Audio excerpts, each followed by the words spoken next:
So all over the world, teenagers have been charged with murder, attempted murder, culpable homicide, and anything and everything related to murder. And Zimbabwe has not been spared of such charges on teenagers. So in today's video, we are going to talk about teenagers, Zimbabwean teenagers that have been charged with murder, Zimbabwean teenagers that have been charged with attempted murder, Zimbabwean teenagers that have been charged with culpable homicide from across the globe, from Zimbabwe, the country, and outside Zimbabwe. As long as they are Zimbabwean teenagers and they've been charged with one of these charges, we are definitely talking about them today. So stick around.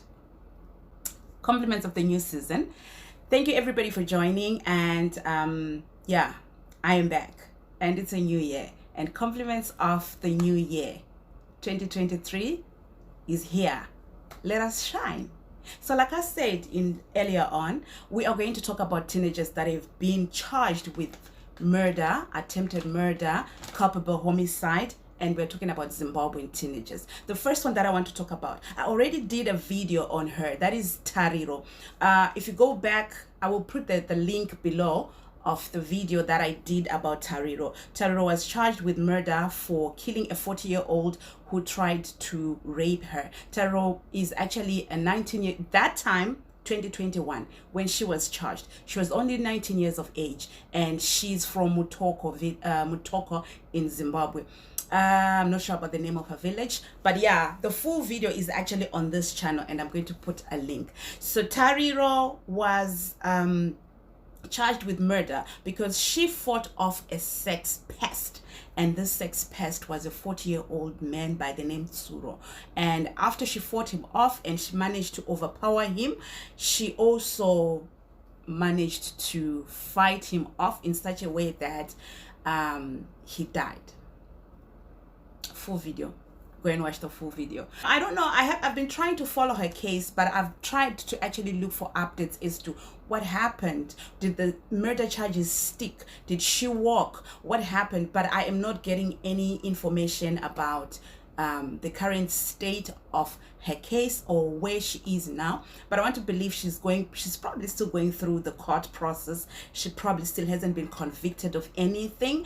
And do you guys think that was self-defense, or do you think that should constitute murder? I do not know. Now let's go to the second person. So the second person I want to talk about is Musa of Mutorashanga. This is a teenage boy called Tawanda Musa in Mutorashanga. So in November of 2022, Tawanda Musa was sentenced to 21 years in prison for attempted murder and rape. Okay, so he was facing these two counts. So he got 6 years for attempted murder and 15 years for rape. How did he pick up those charges? So it is said that in Mutorashanga, the teenager and his neighbors were actually attending a funeral vigil, and then around 3 a.m. they decided that, well, they needed to go home and rest and probably come back for the funeral like later in the day, because this is already a new day, right? So later in the day they were supposed to come back to the funeral. So while the three villagers were walking, and I'm talking about 2 women and one teenage boy, that is Tawanda Musa. While they were walking, one woman said that her home was actually in the opposite direction. So they went their separate ways. This woman went to her home, and the other woman was left with Musa as they were going in the same direction, given that their homesteads were in the same direction. So while they were walking, Musa is said to have trailed behind a bit. I don't know what he was trying to do, but yeah, he's said to have stayed behind a bit. And then this woman is walking, she's minding her own business, she's going home. And then suddenly she got grabbed by the neck by Musa, and he was trying to choke her, and he actually tripped her, and then she fell. And then it is said that he did not say a word, but he was just choking her. And the next thing is he got a rock boulder, and then he smashed her head, and this woman lost consciousness. And then Musa did what he did, and he left. But this woman is said to have then gotten her consciousness like later and she found herself naked with only her bra on. That's when she realized that she had been sexually assaulted. So she staggered to a nearby homestead, and then they made she was taken to the hospital because she was bleeding a lot. So they took her to a hospital, and also they made a police report. So Musa was sentenced in November. This happened in October of 2022, and he was sentenced in November of 2022 to 21 years. That is 6 for attempted murder and 15 for rape. But the magistrate was kind enough to actually like suspend a good 6 years, right? He is supposed to effectively serve 15 years for attempted murder and rape. And this is a teenager in Mutorashanga, Harare. Not Mutorashanga, Harare, Mutorashanga, Zimbabwe. Yeah, let's move on to the third teenager. So Zimbabwe is big, Zimbabwe is beautiful, Zimbabwe has many provinces. Now let's go to Nkai. Nkai is a different province altogether. I'm not sure which province Nkai is in. Can somebody help me? Is it in Matabeleland or is it in Midlands? I'm not sure.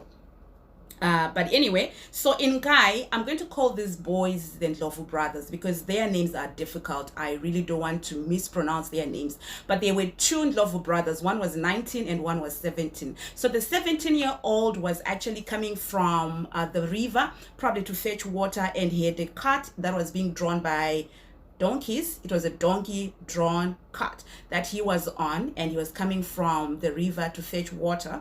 So he was going home. He was like 140 meters away from home. He was just about to get home. And then he saw his brother, another Ndlovu brother, a 19-year-old. And this boy came to him holding what is called a uze. I don't know the English name for that. So they actually called it, I don't know if uze is English though, but I'll just put a picture of the weapon that he was holding, right? And then he started talking to his brother, and he smashed his brother several times using that weapon on the head. The brother just collapsed and he lost consciousness. So another teenager heard the screaming from this brother was being attacked, and he rushed there and he went to check, and he realized that, oh, the 19-year-old had actually smashed the 17-year-old. So he ran, he took for the hills, he ran to the other villagers who were working in the fields and told them that this is what has happened. This 19-year-old has attacked his 17-year-old brother, and the brother is all bloody and everything. So the villagers came running and obviously trying to assist this 17-year-old brother. He was rushed to the hospital, but he died on his way. Now, the 19-year-old actually walked home carrying his bloody weapon and saw his grandmother, and he said to his grandmother, "Go and get your dog. I just killed it." Okay, he actually said that in vernacular, right? So the grandmother was shocked, like, "My dog? You killed my dog? And why? Where? How?" But yeah, before she could even ask him any questions, the villagers had already come to their house and told her what had transpired, that this 19-year-old Ndlovu brother had actually smashed the 17-year-old Ndlovu brother. And then they just rushed to try and get him to a hospital, but he couldn't make it. He actually passed on the way to the hospital. He died on the way to the hospital. Now, everybody actually thinks that even the police that were called to come and apprehend him, they all suspect that he could be mentally challenged, or there could be some mental issues that were happening at that moment that he committed the crime. So he will probably plead insanity. He will probably plead a moment of insanity, or those things, those big words that they use, these lawyers. I'm sure these lawyers will find something to say about the state that he was in at that point when he was committing that crime. This also doesn't sound like proper. It doesn't really sound like normal. You just attack your brother for no reason and you kill him, and you walk home to tell your grandmother that I've killed your dog. Like, why would you even call your own brother a dog? But probably there was a moment of insanity there happening. So yeah, I would definitely follow through with this case and see what then happened. What did he plead? Did he plead insanity? Did he plead guilty? Did he plead not guilty? What then is the outcome of the case. And if I find the details, I will definitely come back with an update for you guys. Okay, so we are talking about Zimbabweans from all over. We're talking about Zimbabweans, even if they're outside Zimbabwe, they still remain Zimbabweans, right? So let's go to the UK. Let's go to Kent. So in the year 2018, a 19-year-old boy, a 19-year-old young man by the name Victor Maivisira, okay, he was 19. He was sentenced to 24 years in prison for murder. So it happened that he belonged to a gang. And then there was a rivalry gang where this little boy, 17-year-old Kylie, belonged to. Kyle was in a different gang. So there was some tit-for-tat gang attacks that were going on. So on this particular day, Victor and 5 other teenagers decided that they were going to come down and attack Kyle. Kyle was 17. So they chased him around the park until they caught up with him, and he was stabbed several times. Like, these are 16 teenagers that are attacking one teenager. So he was stabbed several times, and Kyle died just before he turned 18. Okay? So all these 6 teenagers were taken to court and they were charged with murder. Victor was sentenced to 24 years because it was believed that he was the masterminder and he was probably the oldest in the team. The others were given between 16 and 24 years, but he got the maximum sentence. And the judge also warned that these kids might not even be released. Even when the time comes for them to be released, they might have to stay in prison longer than what they have been, longer than what's been documented, or they probably might never be released.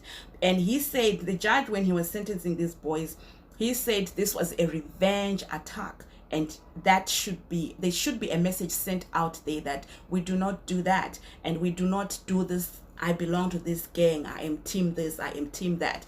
It's not good. And it's obviously not good to go about stabbing other people's children. Kyle was just 17 years of age and he was killed in the year 2018. And the teenagers he was killed by teenagers as well. So the teenagers that killed him got between 16 and 24 years in prison. And the masterminder was said to be Victor, a Zimbabwean. So he got the maximum sentence. So he's still doing time. Let's continue. Moving on, let's go back home. Let's go back to Zimbabwe. Let's go back to Zim. So we are going to go quest south, Chief Nemangwe. Okay. So in March of 2022, Pasina was arrested and charged with the murder of a guy by the name of Given.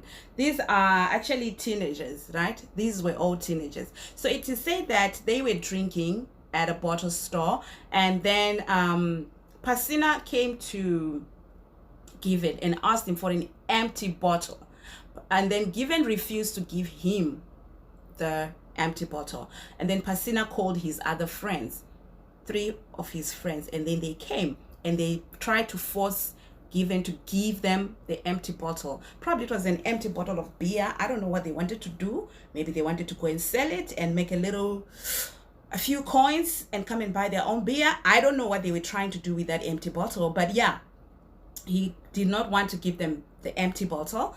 So they started fighting him. They stabbed him with different things, and eventually he was unconscious, and unfortunately he passed on. The other 3 vanished, and Pasina was the only one who was arrested. And this is a teenager. The other 3 that vanished they are like young adults. Okay, so Pasina was arrested and charged with murder. His first court appearance, he was not asked to plead, but he was just told that he would be charged with murder, and like his charges were read out to him. And then he was not asked to plead, but he was also encouraged to apply for bail. I don't know if he did. I'm still trying to find out what happened after that, because I'm not getting any updates about what happened. Was he found guilty? Were the others arrested?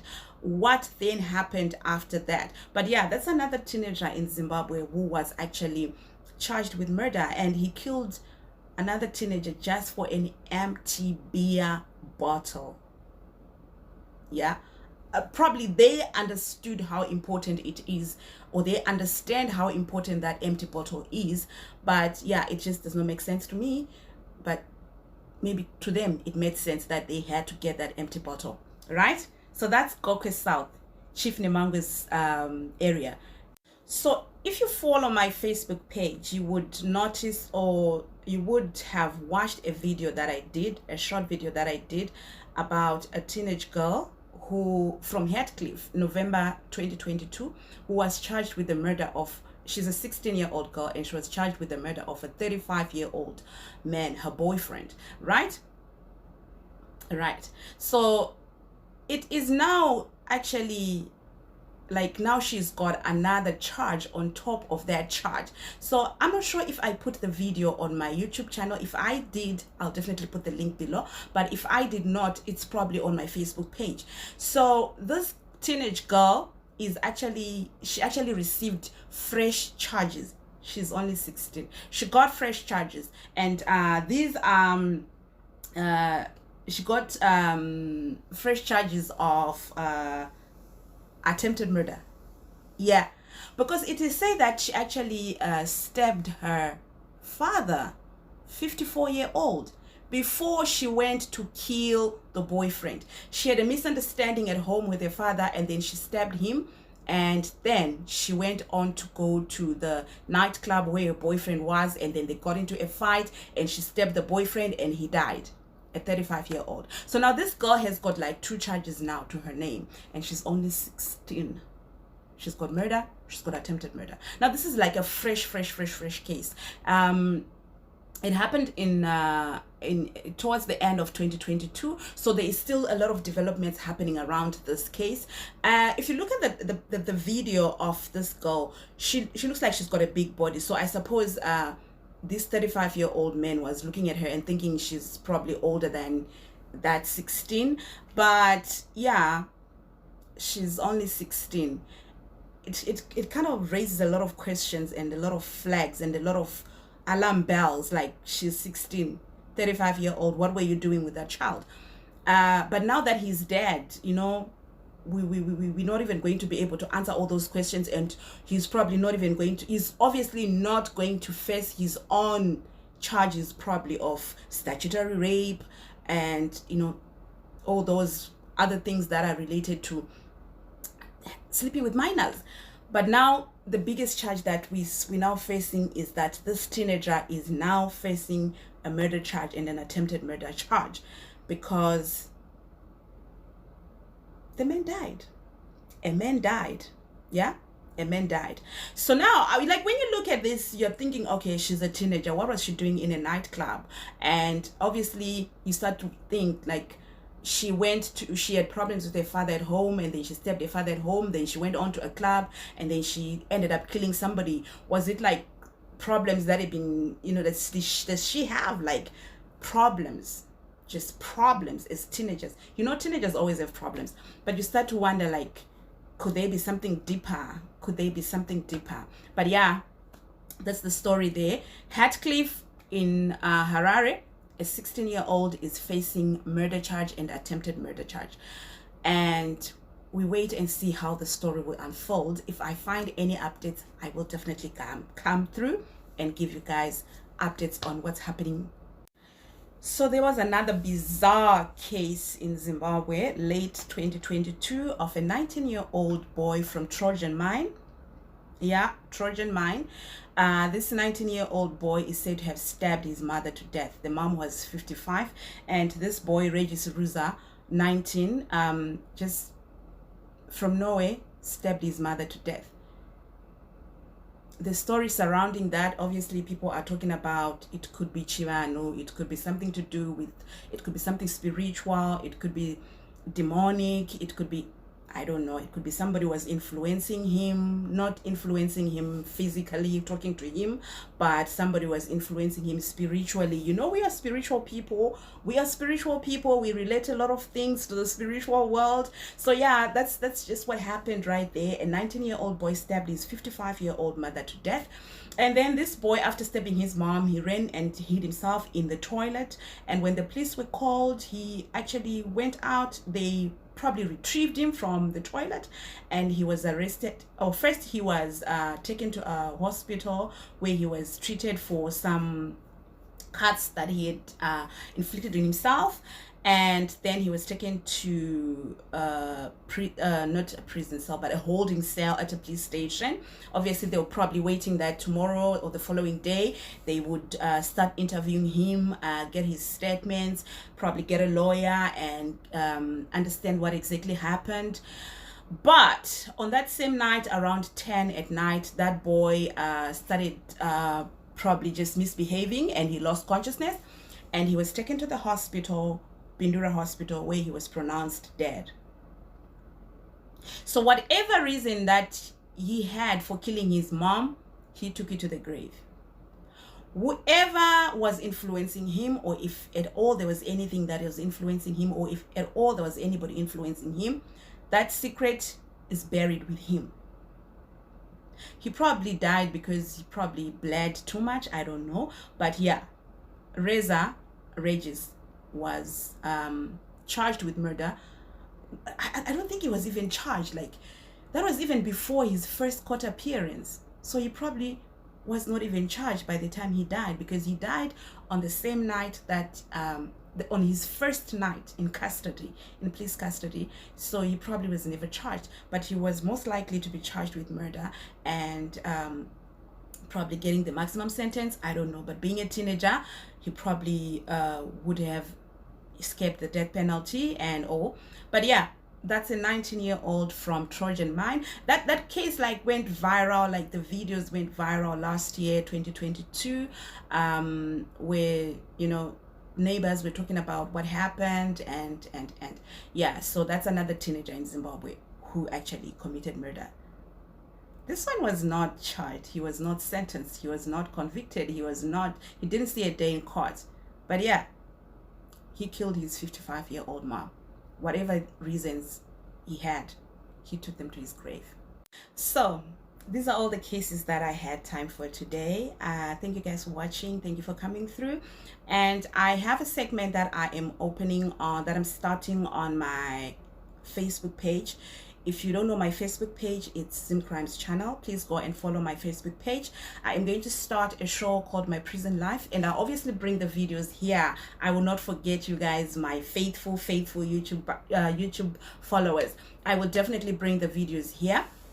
So we are talking about people that have done time, and they want to share their stories about their time in prison and their life after prison. What challenges did they face inside, and what challenges are they facing outside? I really would like to hear those stories, and I'll really, if you know anybody who wants to share those kind of stories, by all means get in touch with me, and yeah, let's talk about it. Let's share those stories. You have no idea how many people can actually learn from those stories. And also, you'll be surprised how many people will actually be willing to assist the ex-convicts to settle, to find their footing once they leave prison. Because I want to believe they face a lot of challenges, discrimination, probably won't be able to get jobs, they probably don't have, if they've acquired a skill set inside, they probably won't be able to use it because they've got no capital to start whatever it is that they want to start. So yeah, if you know anybody who has done time, like real time, and is willing to come and share their story about their prison life and life after prison, please do get in touch. Let's talk about it. Let's share. Okay, thank you so much for watching, and thank you so much for your support. I am sorry I've been quiet. I've gone away for so long. I've been busy and I've been dealing, but yeah, now I am on winter vacation. We're starting winter vacation here. Our winter break is probably a month or less long, but yeah, it's a break. It's a break, right? We welcome it. And yeah, so I probably will do more videos now that I'm on holiday. I am going to probably, you know, create more content for you guys. But yeah, to all those that are already subscribers, thank you so much. Anybody who has come across my videos for the first time, please don't forget to subscribe, don't forget to like, don't forget to share. I absolutely love to hear what you guys have to say. I absolutely love to hear your comments. And if you have any suggestions that you want me to talk about, like any stories that you want me to look into and create a video on it, please do let me know in the comment section. And guys, everything and anything that I talk about on this channel is already in the public domain. I do not make up these stories. I obviously do express my opinion like anybody else, but the stories are already there in the public domain. Okay, so thank you guys for coming through. Thank you so much for watching my videos, and please remember to stay away from crime, because if you do crime, you are most likely to do the time. Goodbye.